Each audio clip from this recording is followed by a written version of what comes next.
नमस्कार प्यारे साथियों, स्वागत है आप सभी लोगों का। मैं भाई विशाल भारती सर में। तो प्यारे साथियों, देखिए बहुत सारे बच्चों का यहाँ पर सवाल आया था कि सर हमें मैथ्स का भी, रीजनिंग का भी और यहाँ पर जो सामान्य ज्ञान का, जीके का, स्टैटिक जीके का, करंट अफेयर्स का, इन सभी का क्लासेस चाहिए। तो आपको मैंने बताया था प्यारे साथियों कि टाइम नहीं मिल पा रहा है, लेकिन जितना भी टाइम मुझे मिल रहा है मैं प्रयास करूँगा कि आपको उसमें पूरी सब्जेक्ट की नॉलेज आपको दी जाए। तो अभी क्या है, देखिए हम लोग जो आप देखोगे, अगर आपको रैंक लाना है तो रैंक आप देखोगे एसएससी का हो गया, रेलवे हो गया। रैंक लाने के लिए आपको जीके का पोर्शन आपको स्ट्रांग रखना पड़ेगा। ठीक है। अब इसमें बहुत सारे ऐसे बच्चे हैं जिनका जीके मतलब ज़ीरो नॉलेज है, जिनको मतलब बेसिक नॉलेज भी नहीं है। तो पहले हम क्या करेंगे, हम पूरा बेसिक नॉलेज यहाँ पर ले लेंगे, फिर हम लोग धीरे धीरे एडवांस लेवल पर आगे बढ़ेंगे। और ध्यान दीजिएगा कि इस बार आप जो कोई भी कम्पिटिटिव एग्ज़ाम आप उठा लो, सरकारी गवर्नमेंट जॉब वाला, तो उसमें जो भी जीके का सवाल पूछा गया है वो स्टैटिक मतलब करंट अफेयर्स के जो सवाल पूछे जा रहे हैं उसी से संबंधित स्टैटिक जीके के सवाल पूछ दे रहा है। ठीक है। और ज़्यादातर जो सवाल है आपका करंट अफेयर्स, स्टैटिक जीके से बार बार रिपीट होने वाले सवाल पूछे जा रहे हैं। तो आपका जितना भी बेसिक पहले नॉलेज है, बेसिक नॉलेज हम लोग पहले यहाँ पर पढ़ लेंगे, फिर उसके बाद हम लोग धीरे धीरे एडवांस लेवल पर जाएंगे। और डेली का करंट अफेयर्स का भी आपका क्लास चलेगा। ठीक है। वो सोच रहा हूँ वो आज या कल से देखिए आपका स्टार्ट कर दूं, और एक टाइम टेबल हम लोग बना लेंगे। अभी मैं देखिए टाइम टेबल लिख दे रहा हूं, उसके अकॉर्डिंग आपका क्लास चलेगा। ठीक है। तो देखिए यहाँ पर जो आपका मंडे और ट्यूसडे है, नोट कर लीजिएगा।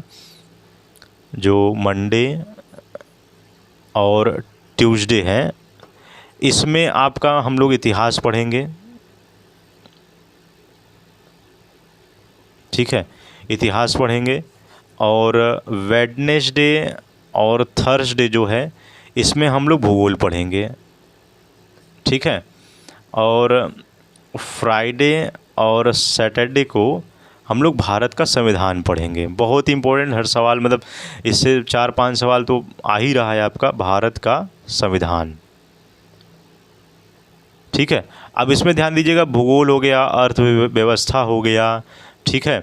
और ये भारत के संविधान के बाद आपका कला एवं संस्कृति है। ठीक है। और खेल कूद है, कंप्यूटर है। ये इसी में हम लोग लेकर चलेंगे, फ्राइडे और सैटरडे में लेकर चलेंगे। ठीक है। और वेडनेसडे थर्सडे को आपका भूगोल और बाकी अर्थव्यवस्था वाला जो आपका पोर्शन है वो चलेगा। और मंडे ट्यूसडे को आपका इतिहास चलेगा। ठीक है। जैसे आज आपका देखिए डेट है मंडे, तो आज हम लोग इतिहास के बारे में पढ़ेंगे। और कल ट्यूसडे है तो कल भी आपका इतिहास रहेगा। तो ये हम लोग का टाइम टेबल रहेगा और इसी अकॉर्डिंग आपका क्लासेस आएंगी। और क्योंकि देखिए आपको मैथ या जो रीजनिंग के हैं बहुत सारे आपको यूट्यूब पर मिल जाएंगे, बहुत ही बेस्ट टीचर हैं, आप वहाँ से आप पढ़िएगा। अगर नहीं समझ में आएगा तो मैं आपको बता दूंगा। ठीक है।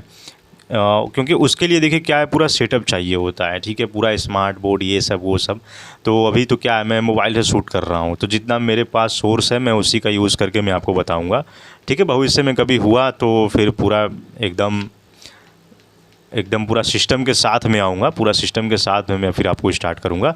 लेकिन अभी जितना सोर्स है हमारे पास उतना मैं आपकी पूरी हेल्प करूँगा। और जो इंपॉर्टेंट पोर्शन है, जैसे आपका इंग्लिश है और जीके, तो वो मेरे हाथ में रहेगा। ठीक है। ये पूरा जीके का पोर्शन, पूरा इंग्लिश का पोर्शन, वो पूरा मेरे हाथ में रहेगा।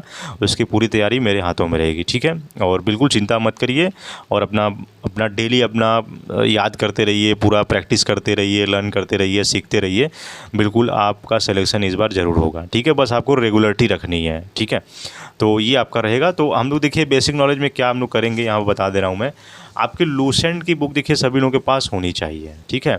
लूसेंट की बुक होनी चाहिए, जिसमें से सामान्य ज्ञान, क्योंकि अब इसमें बहुत सारे ऐसे बच्चे हैं जो मैथ के बच्चे होंगे, जिन्होंने ग्रेजुएशन अपना मैथ से किया होगा या क्लास 12 भी अपना मैथ से किया होगा। उनको मतलब उतना पसंद ही नहीं था, मतलब शुरू में ये सब हमारा समाज, ये सब पढ़ने का, इतिहास भूगोल पढ़ने का, तो उनका तो और ही वीक होगा, है ना। जिनका बीए है, जिन्होंने थोड़ा बहुत पढ़ा है, तो उनको बेसिक आइडिया होगा।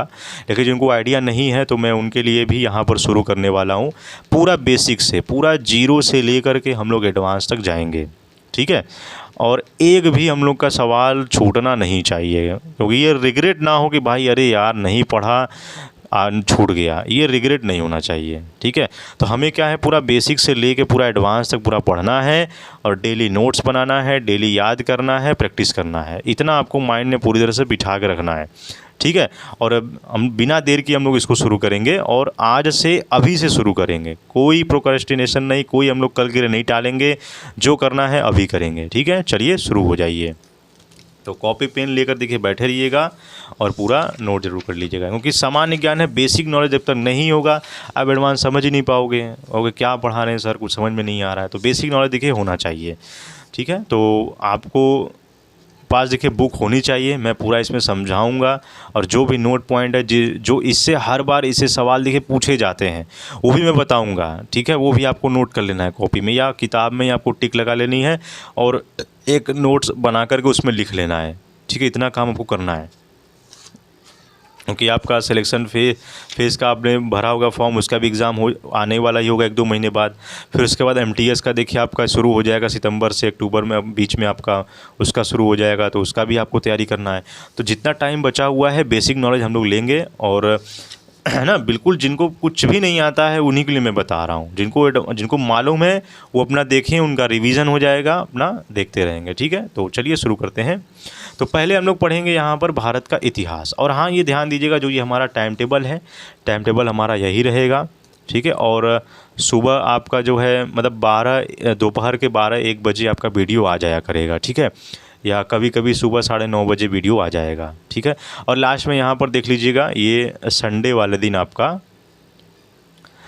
वाले दिन एक बहुत ही इम्पोर्टेंट पोर्शन है आपका कला एवं संस्कृति। ठीक है, बहुत ही इम्पोर्टेंट है, जिसमें आपका भारतीय जो नृत्य होता है, संगीत होता है, भारतीय मूर्ति कला है, बहुत त्यौहार है, ये हर बार हर 2 से 4 क्वेश्चन आता है और बच्चे छोड़ कर आ जाते हैं। तो ये संडे वाले दिन मैं उसको कवर करूँगा। और इसमें से डेली आपका जो करंट अफेयर्स वाला देखिए पोर्शन है, करंट अफेयर्स भी मेन है, तो करंट अफेयर्स का भी मैं उसको स्टार्ट बस करूँगा। और आप लोगों के पास करंट अफेयर्स की एक मैगज़ीन होनी चाहिए, मैं उसका नाम बता दे रहा हूँ, प्रतियोगिता दर्पण उसका नाम है, उसका मैगज़ीन आप लोगों के पास होना चाहिए। ठीक है, प्रतियोगिता दर्पण मैगज़ीन, आप उसको डेली पढ़ते रहिए, उसमें से भी नोट्स बनाइए, उसको याद करिए। ठीक है, और बाकी जो है यूट्यूब पर देखिए बताते हैं, जो बड़े बड़े टीचर हैं उनको भी आप फॉलो कर सकते हो, वहाँ से भी आपको आंसर मिल जाएगा।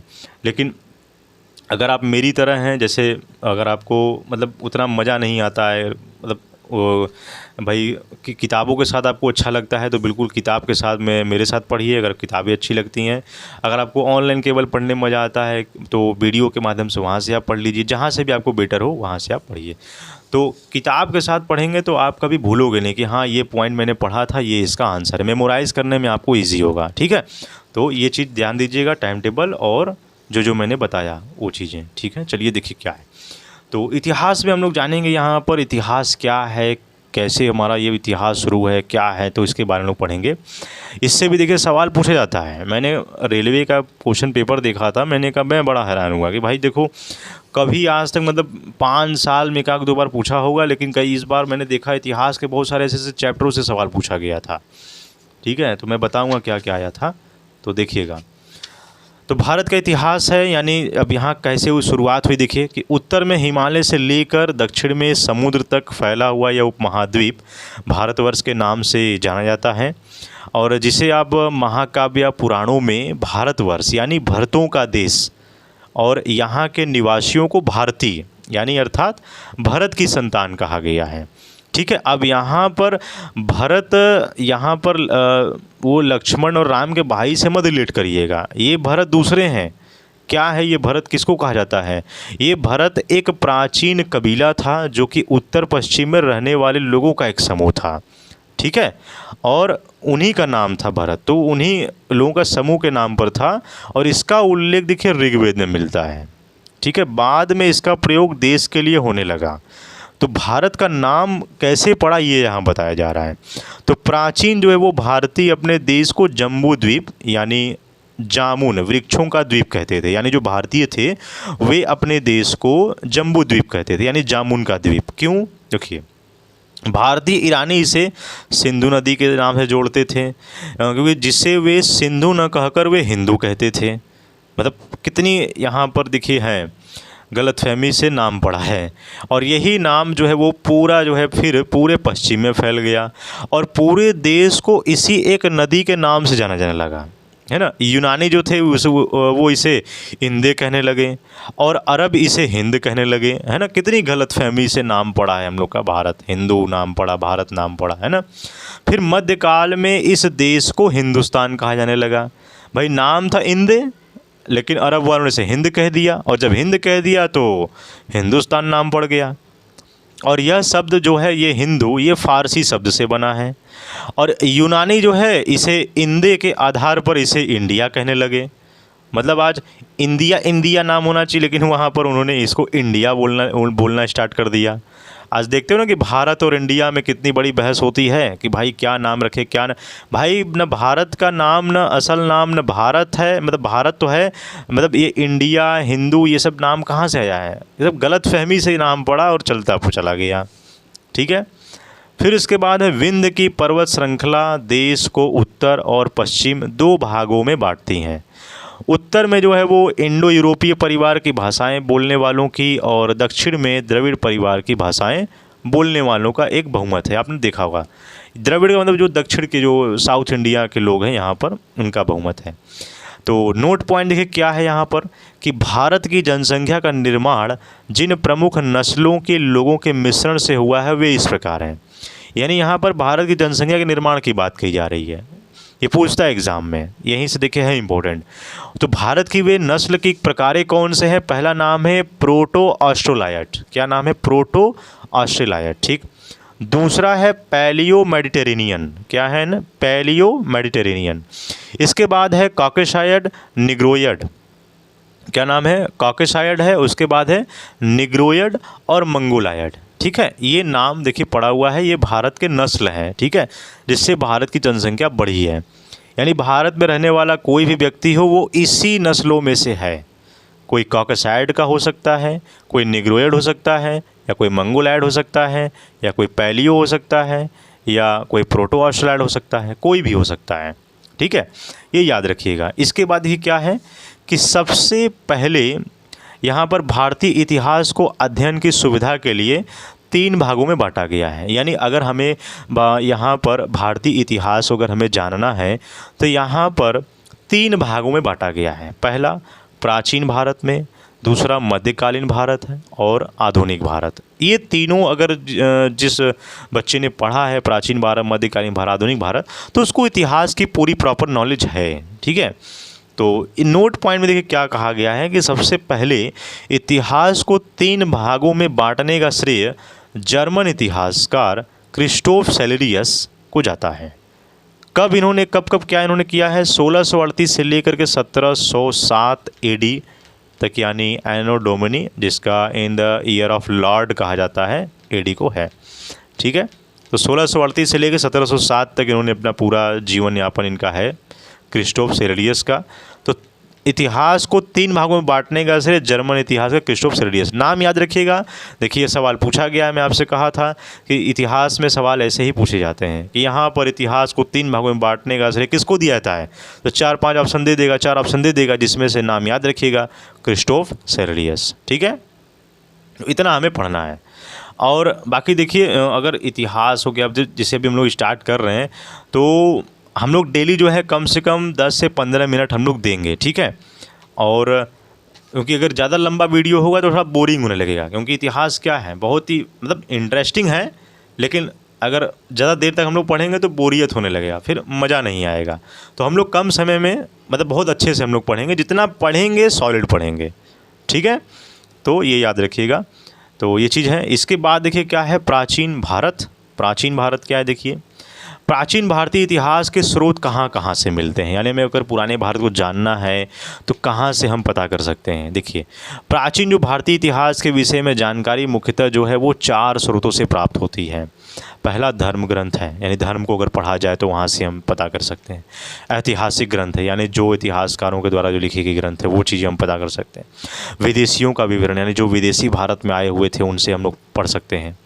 पुरातत्व संबंधी साक्ष्य, यानी जो साक्ष्य मिला है खुदाई करने पर, है ना, जो हमें साक्ष्य मिला है उससे हम लोग अध्ययन कर सकते हैं, ठीक है। तो पहला यहाँ पर है धर्म ग्रंथ के आधार पर हम कैसे पता कर सकते हैं, महत्वपूर्ण जानकारी कैसे इकट्ठा कर सकते हैं प्राचीन भारत को समझने का, तो यहाँ से हम समझने का प्रयास करेंगे। ठीक है, देखिए क्या है भारत का जो सबसे सर्वप्राचीन धर्म ग्रंथ क्या है, वेद है। ये आपसे देखिए एग्जाम में पूछता है कि भारत का सबसे प्राचीन धर्म ग्रंथ क्या है, तो क्या बताओगे आप, वेद। क्या है, वेद। ठीक, जिसके संकलनकर्ता, और ये भी पूछेगा कि वेद के संकलनकर्ता कौन है, भारत के मतलब सर्व प्राचीन संकलनकर्ता कौन है, इस प्रकार ये सवाल आपसे पूछेगा। तो याद रखिएगा महर्षि कृष्ण द्वैपायन वेद व्यास को माना जाता है ना, ये नाम याद रखिएगा, वेद व्यास को यहाँ पर माना जाता है वेद का धर्म ग्रंथ। ठीक, तो वेद जो है वो क्या है, एक वसुधैव कुटुंबकम का उपदेश देता है, यानी भारतीय परंपरा वेदों को नित्य तथा अपौरुषीय मानती है। वेद 4 प्रकार के होते हैं, याद रखिएगा कौन कौन से, ऋग्वेद, यजुर्वेद, सामवेद एवं अथर्ववेद। ठीक है, और इन 4 वेदों को संहिता कहा जाता है। ठीक है, एग्जाम में पूछेगा संहिता किसे कहते हैं, तो ऑप्शन दे देगा भाई उसमें 4 ऑप्शन। तो याद रखिएगा जो वेद हैं 4 वेदों को संहिता कहा जाता है, याद रखिएगा। ठीक है, तो इसके बाद हम लोग नेक्स्ट वीडियो में ऋग्वेद के बारे में जानेंगे, बाकी सारे वेदों के बारे में भी पढ़ेंगे। इसको आप पढ़ कर आइएगा, आई होप आपके पास बुक होगी, नहीं होगा ज़रूर ले लीजिएगा, क्योंकि मैं आपको समझा भी रहा हूँ और पूरा कॉपी में नोट भी कर लीजिएगा। ठीक है, और इसको पढ़ कर आइएगा और बाकी नोट भी कर लीजिएगा, अपने कॉपी बना लीजिएगा, उसको लिखते रहिएगा, नोट पॉइंट जो ना। और बाकी कोई डाउट है तो कमेंट बॉक्स में कमेंट कर दीजिएगा, और हाँ चैनल बनना है तो सब्सक्राइब जरूर कर दीजिएगा, लाइक कर दीजिएगा और अपने फ्रेंड्स को शेयर जरूर कर दीजिएगा। तो प्यारे साथियों मिलते हैं आपसे नेक्स्ट वीडियो में। जय हिंद, जय भारत।